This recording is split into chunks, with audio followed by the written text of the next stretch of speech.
आज के इस लेक्चर के माध्यम से हम लोग IRST 12/2009 में जो कि स्पेसिफिकेशन है प्राइम रेल और इंडस्ट्रियल यूज रेल की रिक्वायरमेंट्स का, उसके बारे में हम लोग स्टडी करेंगे।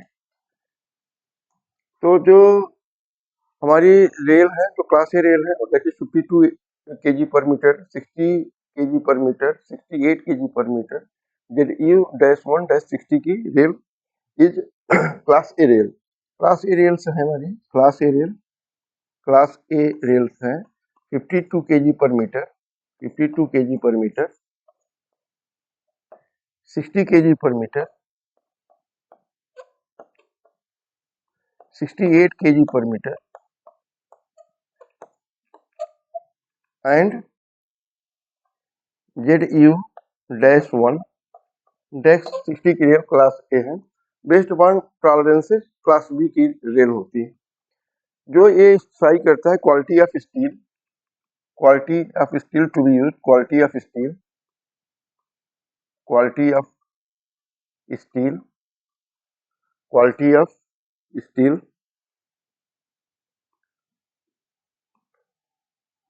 Manufacturing process,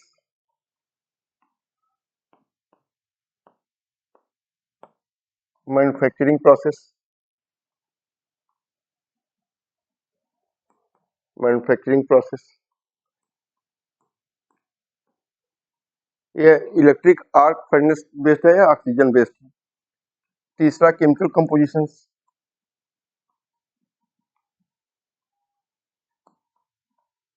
chemical compositions,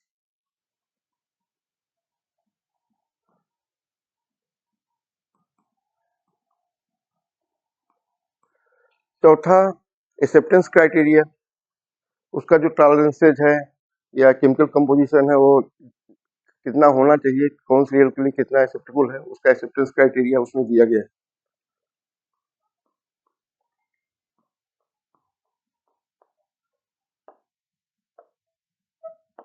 acceptance criteria. Third, other specifications, other technical specifications, other technical specifications.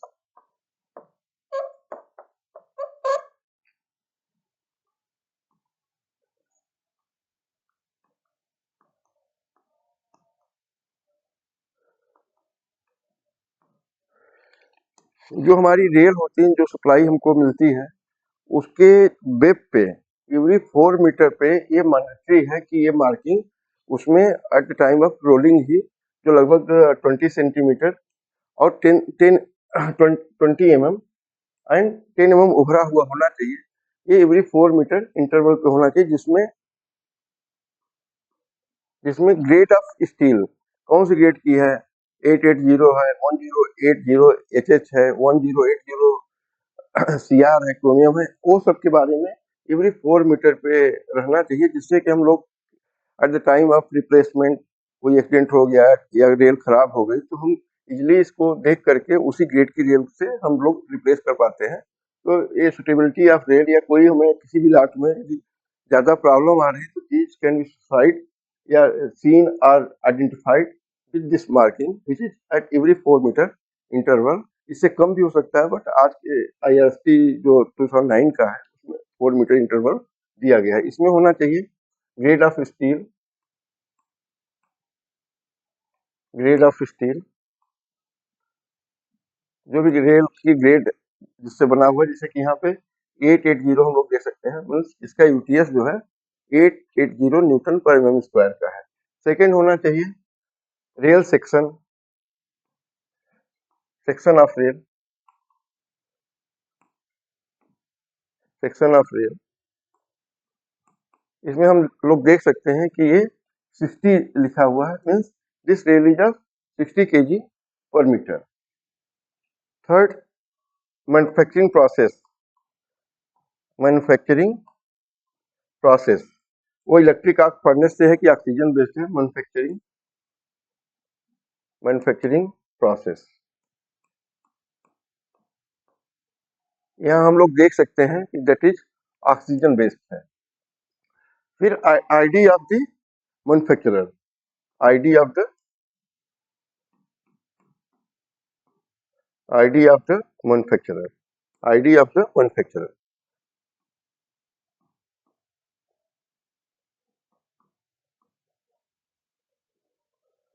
ID of manufacturer, यहाँ जैसे हम लोग देख सकते हैं यह रेल जो बनी हुई है सेल की है। Then month of manufacturing, month of manufacturing in Roman letter, month of manufacturing जो होगा that will be in Roman letter, month of manufacturing,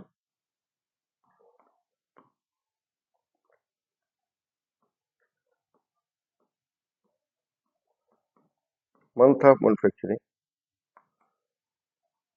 and six जो होगा ईयर ऑफ मैन्युफैक्चरिंग, क्योंकि ये ईयर 2000 की है इसलिए 4 डिजिट दिया हुआ है, otherwise 2 digit is sufficient as per the specification. So year of manufacturing, year of manufacturing, year of, ये किसी जो भी रेल हम लोग सप्लाई लेते हैं उसके एवरी 4 मीटर इंटरवल पे ये eight the time of rolling itself impression with उभरा हुआ इम्प्रेशन होना चाहिए, जो कि लगभग 20 mm हाइट का हो और 10 mm उसमें थिकनेस होनी चाहिए। Year of manufacturing in 2 digit, manufacturing in 2 digit, in 2 digits. तो इस रेल में हम लोग देख सकते हैं कि ग्रेड ऑफ स्टील क्या है, सेक्शन ऑफ रेल क्या है, मैन्युफैक्चरिंग प्रोसेस क्या है, आईडी ऑफ द मैन्युफैक्चरर है, मंथ ऑफ मैन्युफैक्चरिंग है एंड ईयर ऑफ मैन्युफैक्चरिंग है। All this we must see, and उससे हम लोगों को रेल के आइडेंटिफिकेशन में बहुत ही मदद मिलती है, चाहे वो हम लोग उसका रिहेबिलिटेशन कर रहे हो, ट्रैक फिर से ले कर रहे हो, या उसके रेल में कोई परेशानी आ गई है eight the time of accident, हम लोग तुरंत ही दूसरी रेल ला करके सेम स्पेसिफिकेशन की, या यदि सेम स्पेसिफिकेशन नहीं है एटलीस्ट सेम सेक्शन मिल जाएगा, डेट कौन सी थी वो मिल जाएगा, प्रोसेस कौन सा था वो मिल जाएगा। तो यदि लॉट में है तो उसको हम लोग रिप्लेस कर पाते हैं। दूसरा होता है कि एक हॉट स्टैंपिंग होता है और दूसरा कोल्ड पंचिंग होता है। कोल्ड पंचिंग का जो काम होता है वो eight the time of acceptance, जो भी इसमें रेल के एक फेस पे हम लोग उसका आइडेंटिफिकेशन किसी भी तरह से लेबल लगा देते हैं, जिसमें इट एसेंशियली कैटर की ID of the inspecting agency, ID of the inspecting agency, ये इंफॉर्मेशन होनी चाहिए। जो कोल्ड पंचिंग करते हैं, क्लास 8.3 IRST 12 की क्लास 8.3 में इसका स्पेसिफिकेशन दिया है। तो ID of inspecting agency. Shift, कौन सी शिफ्ट में उसको किया गया था, शिफ्ट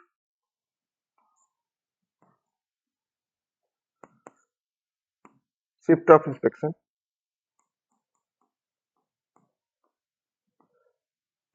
एंड डेट, कौन सी डेट में इसका इंस्पेक्शन किया गया था, वो सभी रेल्स पे उस पे मार्किंग लगी रहती है, जिससे कि जब रेल डिलीवरी होती है it can be easily identify कौन सी इंस्पेक्टिंग एजेंसी थी, कौन से शिफ्ट की रेल मैन्युफैक्चरिंग हुई थी और कौन सा डेट एंड टाइम था।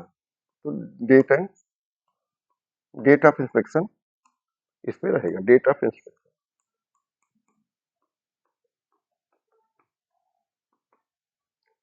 डेट ऑफ इंस्पेक्शन इस पे रहेगा। ये that is for cold punching. जो रेल हम लोग मैन्युफैक्चरिंग करके साइट पे आती है उसमें कलर कोडिंग दी रहती है, एज पर स्पेसिफिकेशंस में कलर कोडिंग रहेगी। जैसे कि ये ब्लू कलर कोडिंग है तो we can say this this is of grade 1080 HS, harden head harden की स्टील है, HS ग्रेड की स्टील है। जस्ट बाय सीइंग द उसके ऊपर में जो यहाँ पे पेंटिंग की रहती है एट द फेस, उसे पता लग जाता है कि हमारी कौन सी ग्रेड की रेल है। जैसे कि यहाँ येलो है तो that is for vanadium 880VN की रेल है। इसका जो है IRST 12/2009 में अपेंडिक्स 4 में कलर कोड दिया गया है। इन कलर कोड्स के हम लोग इजीली रेल को, उसके स्पेसिफिकेशंस को, एवरीथिंग वी कैन आइडेंटिफाई कि कौन से ग्रेड की रेल है तो जब हमारा रिक्वायरमेंट इन द ड्राइंग्स कौन सी रेल कहाँ पे प्लेस की जानी है, इसके हिसाब से हम लोग easily without going in much into detail we are able to find out. फिर जो स्टैंडर्ड लेंथ की रेल है, क्योंकि रेल जितना लेंथ बढ़ती जाएगी उसकी मैन्युफैक्चरिंग कास्ट बढ़ती जाती है, फिर भी जो इंडियन रेलवे एक्सेप्ट करता है that is 13 metre rail, 13 metre की, 18 मीटर की, 13 मीटर, 18 मीटर, 18 मीटर।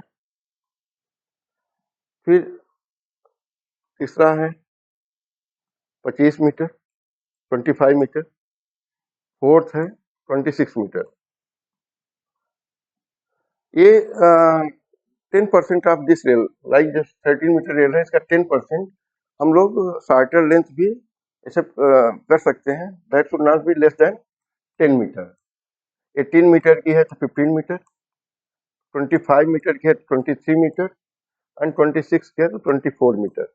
ये 10% quantity it can be accepted of the shorter length but not less than 10 meter, 15 meter, 23 meter and 24 meter। Indian railway जो है, Indian railway जो rail आजकल accept कर रही है दैट इज 260 मीटर की रेल होनी चाहिए, सो दैट एक तो प्रोग्रेस अच्छे से मिल जाए एंड उसका स्ट्रेटनेस जो साइड के ऊपर में वेल्डिंग होती है या साइड के ऊपर काम कम हो जाए, जो फ्लैश बट वेल्डिंग करते हैं, तो 260 मीटर की रेल आजकल एक्सेप्ट कर रही है। इसका चैलेंज है ट्रांसपोर्टेशन लॉजिस्टिक्स, ज़्यादा बड़ा चैलेंज है। फिर भी जेएसपीएल और भिलाई, जेएसपीएल ने 121 मीटर की रेल बनाना चालू कर दिया है, सो दे कैन और they have the flash butt welding की जो मैन्युफैक्चरिंग के अंदर ही उनकी सुविधा है, तो they can manufacture rail up to 121 metre की rail they are they are manufacturing into 4, so they are able to manufacture JSPL 484 metre की rail, JSPL Jindal steel and power limited JSPL।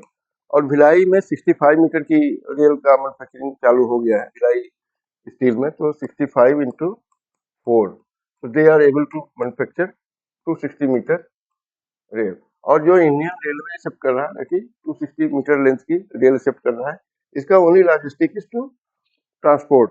जितनी भी लेंथ बढ़ती चली जाएगी, यदि हम नंबर ऑफ मैन्युफैक्चरिंग प्रोसेस मान लीजिए 121 मीटर का हो गया and can be welded 4 times, वो इस्टेब्लिशमेंट बन गया, फिर भी इसको ट्रैक पे ले जाना और शिफ्ट करना इज ए मेजर चैलेंज। तो आजकल जो भी rail long length rail 260 metre length की रेल बन रही है। फ्लैश बट वेल्डिंग क्या होती है, लॉन्ग वेल्डेड रेल क्या होती है, सीडब्ल्यू रेल, CWR की रेल्स क्या होती हैं, कंटिन्यूस वेल्डेड रेल, इसके बारे में अलग से पढ़ेंगे। Thank you.